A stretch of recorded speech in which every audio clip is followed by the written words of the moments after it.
Samedi 20 septembre 2025, qui restera marqué dans les annales de l'Union sacrée de la nation, les membres du gouvernement Souminois II sont venus réaffirmer leur loyauté au président de la République Félix-Antoine Tshisekedi Tshilombo, haute autorité politique de l'Union sacrée de la nation.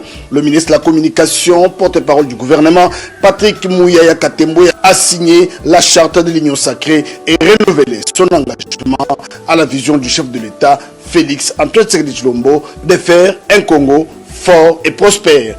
Pour Patrick Mouyaya, cette signature représente un engagement fort envers les valeurs et les objectifs du gouvernement derrière le chef de l'État, haute autorité politique de l'Union sacrée de la nation, Félix-Antoine Tshisekedi Tshilombo. Nous le portons dans le cœur. Aujourd'hui, c'était un acte pour montrer ce qu'il y a dans les cœurs. Je pense que nous avons, derrière le président de la République, commencé une œuvre de la reconstruction. Et dans ces cadres, nous pensons que les Congolais qui l'ont massivement élu aux dernières élections devraient continuer de le soutenir par rapport à sa vision. Et donc aujourd'hui, il faut considérer que c'est un acte symbolique qui vient matérialiser ce que nous pensons. ngo nk'uko utangiye ubyumva rero iryo ngiryo ni ihuriro ry'amashyaka ashyigiye perezida Felix Antoine Tshisekedi Tshilombo, aho ejo kuwa 20 basize umukono ku masezerano cyangwa bagashyira umukono ku nyandiko yemerera perezida Felix Antoine Tshisekedi kuba itegeko nshinga ryahinduka akongera kubona andi mahirwe yo gukomeza kuyobora kino gihugu cya Repubulika Iharanira Demokarasi ya Kongo. Nk'uko Patrick Mouyaya rero yabitangaje, yavuze yuko Union Sacrée uyu yari umunsi udasanzwe, aho wari umunsi wo kugaragaza ibisanzwe biri ku mitima yabo. Nibyo bya bindi nyine bajya bavuga n'ubundi ngo akuze umutima agasesekara ku munwa. Union Sacrée rero yamaze gusinya yamaze gushyira umukono ku masezerano ku nyandiko, ni umukono ku nyandiko yemerera Felix Antoine Tshisekedi kuba yakomeza kuba yayobora kino gihugu cya Repubulika Iharanira Demokarasi ya Kongo. Iyi ni inkuru mbi, ni inkuru y'akababaro kandi ni inkuru y'incamugongo kuri babandi bamurwanya, ikaba noneho nk'inkuba ikubitira mu bicu byo mu mvura cyangwa byo mu mpeshyi itagira imvura ku matwi ya 23 kumva yuko Tshisekedi arimo arahabwa amahirwe yo gukomeza kuyobora kino gihugu cya Repubulika Iharanira Demokarasi ya Kongo.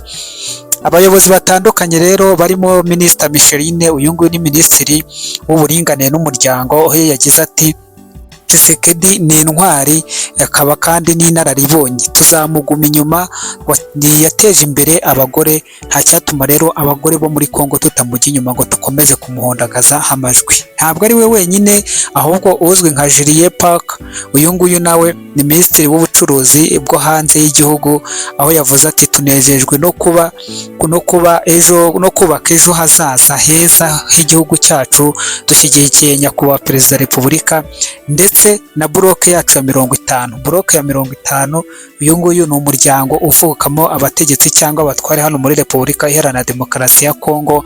Ati na bloke ya 50 rero tumuri inyuma. Jean Pierre Bemba uyu nguyu nawe yavuze yuko yemeje ubudahemuka bwa perezida Felix Antoine Tshisekedi, avuga ati ubundi tutagize perezida nk'uyu nguyu ubundi twazaba twararindagiye cyangwa twaranayobye. Ni mu gihe Pascal Ritika uyu nguyu yavuze ati twebwe dushyizeho umukono kuri aya masezerano, dushyize umukono kuri iyi nyandiko kugira ngo twereke umukandida wacu nyakubahwa nyiricyubahiro perezida Felix Antoine Tshisekedi wateje imbere igihugu cya Repubulika Iharanira Demokarasi ya Kongo nakomeze ajya imbere. Si we wenyine, hari n'abandi batandukanye, hari nk'uzwi nka Peter Kazaki, uyu nguyu nawe yagize uyu nguyu we yashimiwe cyane uburyo ki rwose yakomeje kugenda yerekana yuko ari indahemuka kuri perezida Tshisekedi, ndetse nawe akavuga ati ubundi twebwe twakwitandukanya n'abandi tukajya hehe ko perezida Felix Antoine Tshisekedi ubundi ari we ushoboye kuyobora kino gihugu. Andrew uyu nguyu Profeseri Andrew Mbata we yashimiwe uburyo yagiye aba indashyikirwa kandi akaba umwe mu bantu bakoranye ubwitonzi. Uyu nawe yashyigikiye yuko perezida Tshisekedi nawe akwiriye gukomeza kuba perezida wa Repubulika, aho yagaragaje yuko yateje imbere ubumwe bw'abanyekongo, kabone n'ubwo abenshi mu bakongomani cyangwa muri babandi barwanira ko ubutegetsi bwa Kongo bwahinduka bagiye bamushinja byinshi bitandukanye. Ngayo nguko rero iyi ni inkuru, ariko nanone ikaba ari inkuru y'akababaro ni inkuru y'akababaro ku bakunzi ba mama 23, ikaba inkuru y'incamugongo kuri perezida, kuri ex perezida ase umwete perezida n'inyeshyamba Joseph Kabila Hippolyte Kanambe. Uyu nguyu rwose kumva iby'iyi niyo sakiri yakoze ngira ngo ni ibintu bimurya mu matwi, kandi koko biranakwiriye. Namwe duhuriye muri komantere mutubwire koko Mona Tshisekedi akwiriye gukomeza kuyobora kino gihugu. Ese mubona ari we ari na Kabila uwavugwa yuko yateje imbere igihugu cya Repubulika Iharanira Demokarasi ya Kongo yabarinde? Dore nk'ubu ngubu uyu mwanya wa none barabarirwa yuko Kabila yayoboye imyaka 18, ubwo ndumva ari nka manda 3, kuko ndatekereza ko manda y'abanyekongo niba atari imyaka 5 n'imyaka 6 ni hafi aho ngaho, mu gihe Tshisekedi we amaze manda imwe. Muri manda imwe yonyine amaze y'imyaka 6, ubu yamaze gutangiza umushinga Karundura, umwe mu mishinga ikomeye cyane, ntago ari umwe ni myinshi, ariko umwe mu mishinga ikomeye cyane ya Karundura ni umushinga wa Monosate. Akaba ari umushinga ashaka gushoramo akayabo ka miliyoni 400 z'idolari. Repubulika Iharanira Demokarasi ya Kongo igatunga satelite yayo bwite izayifasha gucunga no kugenzura imbibi zayo. Izi nyeshyamba zagiye zikunda kugenda zikoza ibyo zikoza, satelite rero ikazayibafasha kugenzura iki gihugu, dore ko ari igihugu kinini kuko ubona ko gikwiriye no kuba gifite irindi koranabuhanga ryigiye imbere. Iyi Monosate kandi ikazaba ifite inshingano zo gukwirakwiza interineti na hahandi mu byaro itabashaga kugera. Si uwo wonyine, hano Tshisekedi akaba afite n'undi mushinga wa Kasha, ni umushinga wa gari ya moshi. Umushinga wa gari ya moshi aho hari kubaka umuhanda ugomba kuva Tanzania ukambukiranya mu Burundi ukazagenda ukagera muri Repubulika ya Demokarasi ya Kongo. Iyo ni imwe mu mishinga iremereye, ubwo ntabwo nzanye y'imihanda, ntabwo nzanye y'amashanyarazi n'ibindi, ariko iyi ibiri yonyine mu myaka 6 amaze ku buyobozi, iyi mishinga iraremereye.